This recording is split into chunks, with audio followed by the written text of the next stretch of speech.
Sister Sis. Hey, y'all, did y'all miss us? Because we sure missed you. Look, watch, like, and subscribe to our channel at Sister Sis 1988, as well as follow us on all our social media platforms at Sister Sis 1988. We have come to our second episode over here again with Miss Sarah. We're going to go ahead and head it back over to her and get these questions. She's on fire. Yes, she is. She is. All right. So, do you believe that counseling is beneficial? It's a must. I believe that it's a must. Amen. Yeah. A part of this is spiritual, and a part of it is physical, and a part of it is mental. And the mental part, just like we go to the doctor for any other thing, right? We have the dentist whenever we have something wrong with our teeth. Yep. We go see the eye doctor whenever we have something wrong with our eyes. Same thing when we have traumatic experiences that changes our lives in a different direction or flow, or even sometimes changes our identity. You go see that doctor. So for me, counseling, I think you don't even need a traumatic experience to go seek therapy. Right. It could just be to connect deeper with yourself, right? Yeah. So yes, counseling is a must. We all should do it. So why do you feel it's important to surround yourself with like-minded women? So you can grow. I mean, Like, duh. yeah, Right. so you can grow. I mean, even right now, I'm still looking for the circle, for like my personal circle, right? Like-minded women, and I'm not talking about, because outside of Sisterhood United, I'm talking about a group of like-minded women who are where I want to be. You see what I mean? So that can trickle down to me, the mindset, right? Because that's where it all starts at. You're not a millionaire once you have the money. You're a millionaire once you start thinking like a millionaire. Yeah. So just to be around those women, or even men, I suppose, who are doing what I would like to do in the future, where I would like to be in the future, just finding that circle of, like you say, like-minded people. I haven't found that yet. Still. Yeah. Maybe because I'm momming, I'm wife, and I don't really. Yeah. Right. When people invite me, I come. I like to come to an invited event. But when I don't get that, I'm pretty much, what laundry do I need to do? Hey, does my husband have food to take to work in the morning? Right. So I get it. So what advice would you give a woman in a domestic violence situation? Ooh. Okay. Wow. I'm gonna look at you. This is you. I'm gonna look at you. Okay. You're loved, whoever you are. Okay. You're loved and you matter. You're worthy. You're important, and you're enough. You have to believe that, understand that, and believe that first before we start talking about the situation you're in or have been in. I've been in it, like I shared with you guys. I was in an abusive relationship for three years. And when I got out of the relationship, I was thinking like, oh my gosh, that person was a bad person. I can't believe I fell for the person. That was my angle, my mind frame. But what I quickly realized over a period of time, even though they have their side of the story, right, and their part to play in the situation, there's also my part. And that's the part that I feel like a lot of women, they don't want to look at that part. They don't want to see that part they played in the mirror for themselves. In the sense of, not like you put yourself in that predicament, but it's the mind. It's, for me, what I realized, it had to do with my worth. Yes. I didn't see the worth in me. Not that I wasn't saying that I'm cute or I'm not beautiful or whatnot, but I, in my heart, and me, myself, my spirit knew that I didn't believe that Sarah was worth it, enough, and beautiful, and so on. And having the daddy issues that I came out of, I grew up without a father, because he passed away, not by choice or anything. But it's like I was consistently looking for that fatherly figure in the man that I would choose.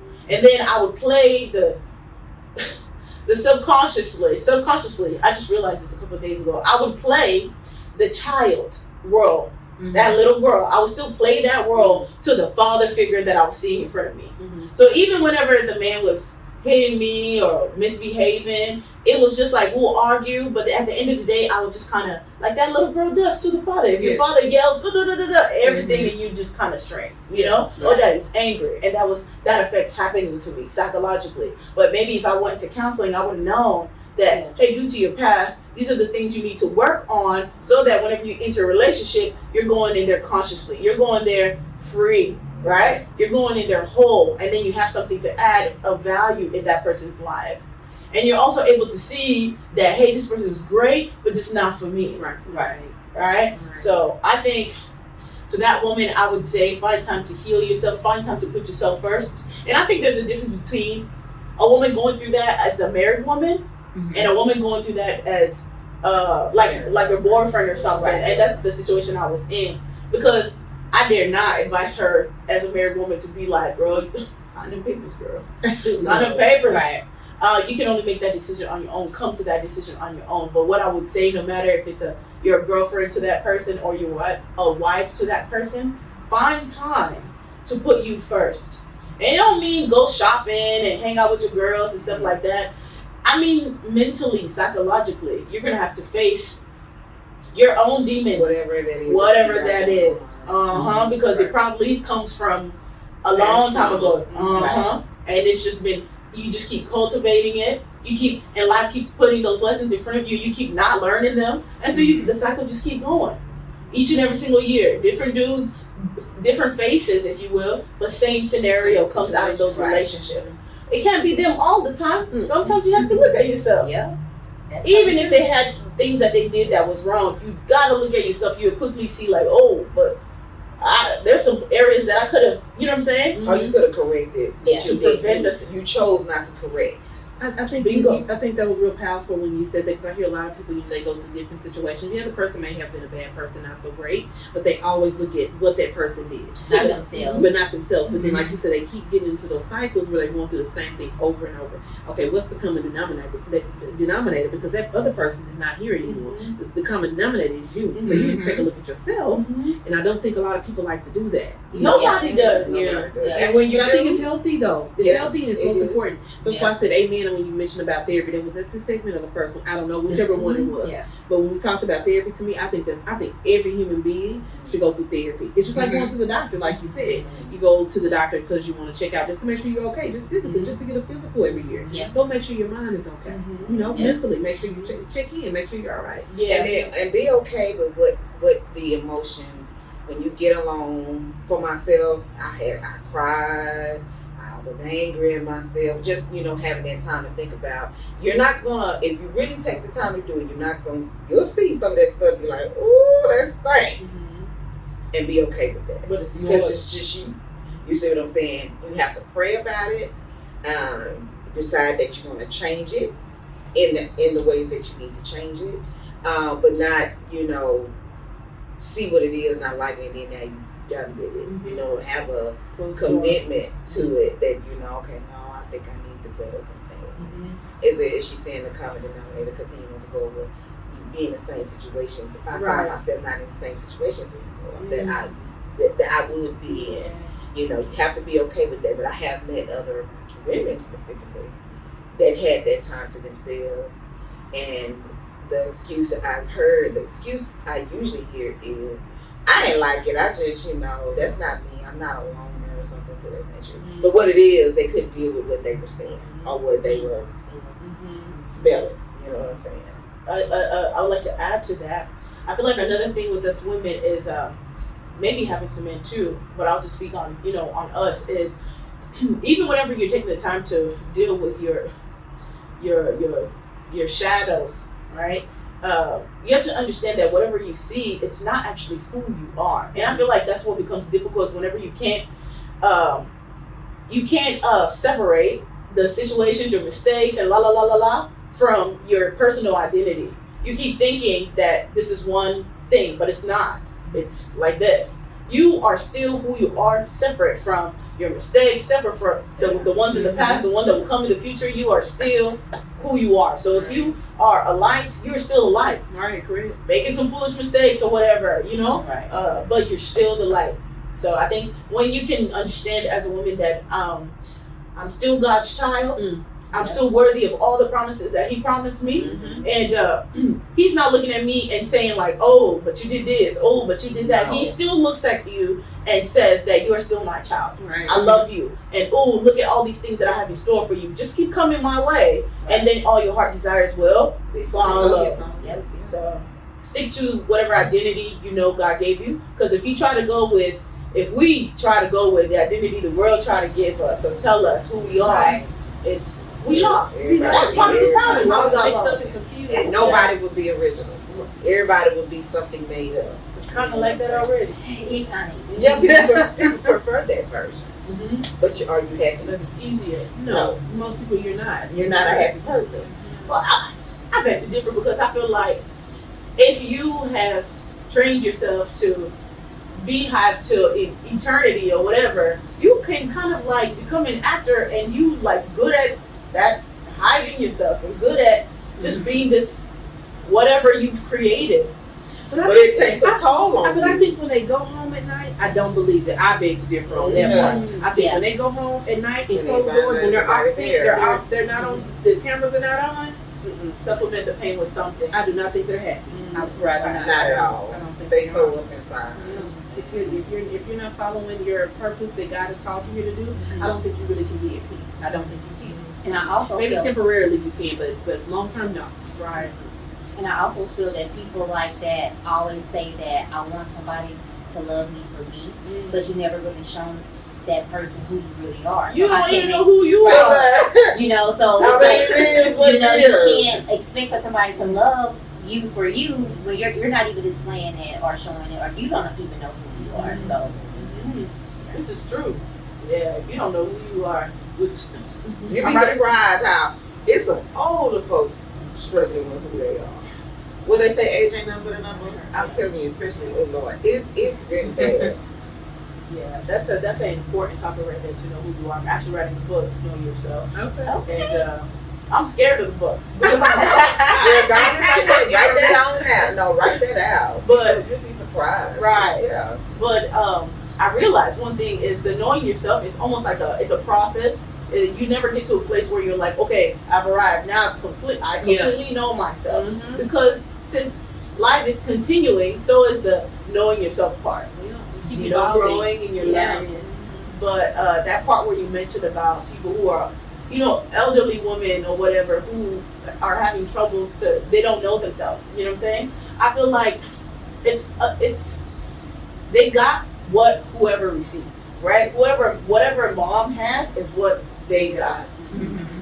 And so the part where they're supposed to go and do their own individual work, that's the part they didn't do. Yeah. So then there goes time, there goes age, and there goes, you know what I'm saying? Yeah. The situation they're still in. Right. all right. So we saw that you conquered your fears of going out alone. Oh. So can you give us details about your whole experience of that? Yes. I feel like this comes from a deeper place. I used to go out to pay back, right? Oh, you did this, so I'm gonna do this, right? Oh. Okay. Or you went out with your friends, so I'm gonna go out with my friends. And it wasn't necessarily because I wanted to have that time with my friends or, you know what I'm saying, or by myself. So going on my personal inner healing journey, this is one of the things I learned. God was telling me, like, you need to invest in the love you want to receive from your husband. I want you to invest that in yourself. Then I had to sit and make a list that said, okay, 10 things that expresses me loving myself. And I was like, oh, I like walks. I like parks that has lakes and things like that. I said, but then dress up and go walk and go by myself. That's such a bold thing to do. I'm so nervous. But God was like, just do it. I said, okay, if I'm going to do it, then I'm going to call this going on a date with Jesus. And I said, I'm in the car and I was talking to God and I said, you know what, you have to choose a place. You have to choose, you know, a place that obviously you know I'm going to like. And I don't know where I'm going, so I'm going to have to follow instructions. That means now I'm building trust with you, okay? God says turn left. Okay, I'm turning left. I don't know where I'm going. I'm trusting and doubting at the same time. Right? I'm like, am I just listening to myself? Is this my head? Have I lost it? Or is this really God? So I'm turning the left. I'm turning the right. And I end up at this beautiful place literally the flavor and the type of things and scenery that I love. Downtown Dallas. And God told me, I can't believe you asked me to take you on a date and then doubted that I wouldn't know what you like. How could he create me and not know what I like? I know you better than you know yourself. Exactly. So they created you. Right. Yeah. So it was like a moment, I was checked, right? And had that conversation, smiled, and you can just see me on the street. If you could see me smiling, you would think like, okay, what's the good news? But it was because God told me that actually you're not alone. I'm here with you. You feel it? But because people put it in our heads that when you go sit by yourself, you're by yourself, it makes you uncomfortable. But none of that happened. I was comfortable because I felt like I was with him. We had mental conversations, and there was moments where before my food came, I was not on my phone. I got to listen and observe and see the world around me. Also, I was kind of also eavesdropping, listening on people's conversations. Like, oh my God, that's what's happening over there. You know what I mean? But it allowed me to see the world around me. And for the very first time, I was like, man, we be so much in our phones. Yeah. That it's like any moment you get an opportunity to be distracted, why not? Because it's your choice. The phone provides your choice of distractions, whatever you want. From A all the way to X. You know what I'm saying? Everything is available. And so it was a beautiful experience for me because it told me that I do love myself, and I can check that off because I took an action that showed, that a measurable action that can measure that, okay, this person, I sowed a seed in myself, which is equivalent to loving myself. Right. Yeah. So I think me going out by myself and spending that time like that, it was like getting comfortable in my own skin, in my own shoe, in my own story, in my own personality, in my own. It was so hot that day, my makeup was sweating, but getting comfortable even in that. Because when my makeup started sweating, I kid you not, there was my inner critic said, oh, you might as well go home. You ain't cute no more, da-da-da-da-da. All that started happening. The negative thoughts started coming. And I had to convince myself, like, no. I make a decision. I'm going to stand by it. I'm still worth it. I'm still enough with or without makeup. Right. Because had I gone home, that was going to be the subconscious message that was sent to myself. Right. That you're not enough unless you have this, which is completely false. Right. So that experience was a must for me. Yeah. And that's hard for a lot of people. And once it started, did you continue? I haven't had the chance to. No. Yeah. I haven't had the chance to. Okay. Keep in mind, you're sharing that free time with your spouse, with my, I'm sharing it with my husband. And I'm African. So most of the time I'm home more with the kids than he is. But I look at it as a blessing because I have boys. They'll get older and there'll be no more mommy. They want to be with their dad, right? Yeah. So this is my time to soak the love in and teach them what I need to teach them. Doing it. So what advice would you give someone who's trying to overcome their fears? That's a really good question. I would say, first, are you ready? Because I think we can say we want to overcome the fear, but are you ready? Because how long have you had that fear? How much damage has it done? Are you ready to let it go? Sometimes it's a fear, but the fear has done so much. We've fed the fear so much that it's such a huge monster. Right. There's no letting it go. Hence why some people get addicted to whatever and you can't pull them out of there because they fed the monster so much that they're trapped, like locked doors and everything. Threw away the key type of thing. Right. So I feel like we have to differentiate what kind of fear are we talking about. Is it just a regular fear that you are ready to let go? Because if you're wanting to deal with your fear, that means you're saying, I'm ready to forgive, I'm ready to release, I'm ready to love again, I'm ready to grow. It sounds very beautiful, but are you ready for the work? Because the work is not beautiful. So I think getting into a mind space of like, okay, I'm ready to overcome my fears, and I'm also ready to do the work, whatever that looks like for me, whatever that comes with for me. And if you can get your mind to prepare itself in that form, I think you have a higher chance to overcome those fears. Yeah, but it's got to be something that comes from yourself. Because if it doesn't come from yourself, then somebody can come and just kind of say like one thing or two things and kill that whole desire for you to overcome that thing. Yep. So true. So true. So seeking validation, what are your thoughts on that topic? Because everybody burning. We are. I am. seeking validation, and I'm working on that because for me, it's the daddy issue thing. For me, that's where it came from, the seeking validation from my partner, from my family members. Grew up, I came to America in 1997. I left my mom, me and my sister, we came here. We lived with our aunts, and it was very difficult because our aunts didn't have children, nor did they have the heart of motherhood. Okay. So they didn't have the patience that came with that. So there was a lot of rejection that came with that for me. So as I grew older, validation was a huge thing because that's the way I can measure if someone loved me or not. But it's false. But until I woke up to that, that's the way I was living. So the only validation I now believe that we all need is the one that comes from ourselves and the one that comes from God. Because, and the most important one is the one that comes from God. Because if God can validate you, if God validates you to put you in a certain place, in a certain room that you don't qualify for, a certain position, or around certain people that you don't qualify for, He places you there. It don't matter whether you believe in yourself or not. It don't matter if other people don't believe in you or not. I mean, it would help, especially if you believed in yourself, but that's just that. You know what I'm saying? God believing in you and say, like, this is your purpose, I validate you, my child, go. That's all you need. Spread your wings, and I'll give you the words that you need to share. Even if you don't know how, right? Spread the wings, like you say. Even if you don't know how to fly, you gonna get that fly lesson once you're up there. He gonna be right there to support you. You know, because after all, you're not alone. You gotta remember that. There. If He's validating you, that means He's gonna be with you the whole. You know, as long as you stay next to Him. So yeah, for me, the two validations that matter the most is the one that comes from God and the one that comes from ourselves. Agreed. Well, let's begin on like those fears of overcoming things, like just for men and women. Like when you're saying, you know, okay, basically we're saying just do it, right? What, you know, a lot of people now, affirmations are becoming a big thing. It is, right?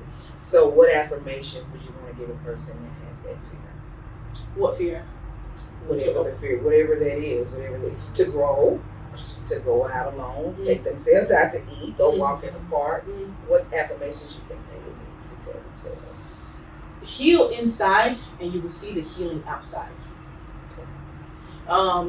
Because at the end of the day, whatever it is that you're trying to overcome, all of it comes from, the issues all inside. It's an inner. Yes, so once again, we're still back in that space, that world I'm in. It's that inner child trauma, that past situation. I believe whenever you heal, take time to heal within yourself, you now can start, actually, it's more of like, it opens your eyes. Now you can see like, oh, there's a path here, and all along that path's been there, but you've never been able to see it. So definitely, go within yourself, heal inside, and you will see the life that you want to see on the outside. The changes. Age doesn't matter. It doesn't matter. Make the changes inward, and you will see the changes. Because I think sometimes people think, I'm too old. You know what I mean? I'm too old. It's never too late. It's never. One that I like, you asked about affirmation, and I like that I use to me, I think it kind of covers the multitude of everything, is I am enough, regardless of whatever it is. I am enough. Like, you know, you are enough to believe that. And you have to dig deep and really believe that, you know, that God has put you here, and he will set you up, like I think you said that, like whatever you're gonna do. If you're gonna need to go up there and fly, if you don't know how to fly, trust me, He's right there by your side. Or saying whatever. And you believe that. I am enough. Yeah. I'm enough for whatever it is. I'm enough. That's at the top of my affirmation. Is I am enough for anything. If He sent you, He's with you. And then you find He'll carry you through the situation personally for this lady that I met, that we were just at a place. I was at, we're just talking. When I left, I was like, you know, but sometimes you just catch a vibe with people. But that's what she was saying. Yeah, I'm too old. I just feel like I'm too old. And I'm looking where I'll be 40 in October. And thank you. And I'm saying I'm not ashamed of it. I'm like, usually I meet a lot of women like, you don't tell people you love someone. I'm not telling somebody I'm turning 40. I have no problem with turning 40. I'm really, honestly, looking back at my life, I'm surprised I even made it. You know what I mean? Just with what I had been through. But with her, I was trying to tell her, why do you think you're too old? But it was simple things she wanted to do. She wanted to go to, I think, Canada, California or something. She hadn't did no traveling. She was married, had like 5-6 kids. All the money going towards that. Yeah, and then she didn't know how to drive. Her husband took her everywhere. Old school. Now her kids are, the husband is deceased. Now the husband takes her. The children take her everywhere she needs to go. But basically what she was saying is that she never grew up independent. Now she really doesn't have a choice. All the kids are grown. They all separated. And I want to kind of travel. I don't even have a passport. And you know what I mean? And I'm like, She oh, needs this to poor push. baby. You see what I'm saying? She gave her life for the children and most likely for the husband. And so what she wanted didn't matter. So my motivation to her, don't do that. Yeah. I say, you are beautiful and you still have your health. There's so many people your age that don't even have their health. You have your brain, you have your health. It's nothing wrong with you. Okay, you might not be able to learn how to drive, right? Like quickly, but I'll show you. I sent her the website to do what she needs to do for the passport. I showed her how to look up flights. Just without in that time, she was just elated. I felt like, this meeting was not a mistake. You see what I'm saying? She was maybe I think she was in her 70s. Wow. You see what I'm saying? And she just was, just this little cute, just life is good. And I have 5 kids, you know what I mean? And I was like, there's nothing wrong with you. And if you're not comfortable with traveling, take one of the kids. Right. Right? I'm actually mad at the children because why aren't the children doing what because they are conditioned to how she lived her life. Mama doesn't do that. Mama doesn't drive. Mama don't go nowhere. Mama, I don't even think it's the kids' Mama fault. want to go somewhere. And I'm sure now she needs to communicate that. Maybe she I'm thinking she hasn't had that conversation with those children. So I'm thinking for a person like, don't be that person. Go ahead. It's okay. You're saying, oh, Mom, and I do this. I find some time for myself. It's okay. There's nothing wrong with that. I find myself trying to tell my mom to go do stuff for herself at times. Like, Mom, have you did such and such? Why don't you go and do this? So she does now. But for years, she wouldn't. You see what I mean? So I just felt like, okay, yes, I'm turning 40. And, I don't want to be this lady at this doctor's office. I meet this other young lady and she's trying to motivate me to go do something that I've always wanted to do. You know what I mean? I didn't want to be that person. It doesn't have to be. You go ahead, say you're enough.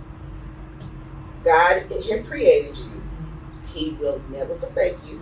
He will never leave you. Go ahead, go.